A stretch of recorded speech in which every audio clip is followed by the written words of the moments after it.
रामकृष्ण मंडळी, सकाळी सकाळीतून झोपेतून उठलो. झोपेतून उठल्या अंथरुणाच्या घड्या घातल्यास ब्रश केला. पुन्हा हीटरमध्ये पाणी ठेवलं होतं. पाणी ठेवल्यास पाणी गरम झालं होतं. ओकेमध्ये सगळं.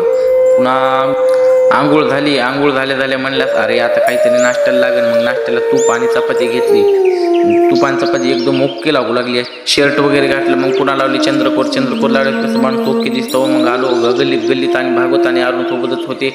मग म्हणलं आप्पाची भेट घ्यावं. आप्पानी मस्तपैकी चहा आणला होता. गिलासामध्ये काय आणलं होतं काय माहीत नाही. रवी, सुम्या, मलिंगा मस्त कॉलेजला निघलो होतो आम्ही. महादेवाच्या मंदिरापाशी आलोत. मग छत्रपती शिवाजी महाराज यांचं दर्शन घेतलं. मग मंदिरामध्ये आगमन केल्याच्या नंतर महादेवाचं दर्शन घेतलं. म्हणलं पेपर चांगली सोपी जावा ही देवाला प्रार्थना केली. फाट्यावर आल्या आम्हाला लागली बस लागली. साईडला माझ्या मलिंगा बसला होता.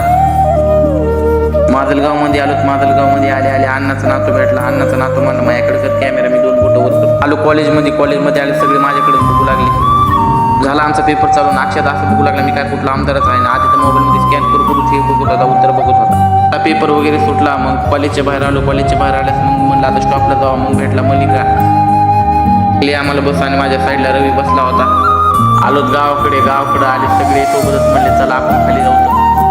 आलो गल्लीत आले आप्पाचं दुकान उघडत होतं. आपण म्हणलं चला एक भेट द्यावी. आप्पाचा मुलगा असा हसत होता का नाही बघून त्याला काय वाटत होतं काय माहिती. अरुणला म्हणलं चल तुला खाऊ घालतो काहीतरी समोसे बिमोसे खाल्ले. आम्हाला आणत जायचं होतं एरंड्याचे पान. मग बालू आणायला म्हणलं चला आपण सोबतच जाऊ. मग खूप प्रयास करून एक झाड भेटलं. बालू आणायला म्हणलं डायरेक्ट खाटात पडा म्हणलं.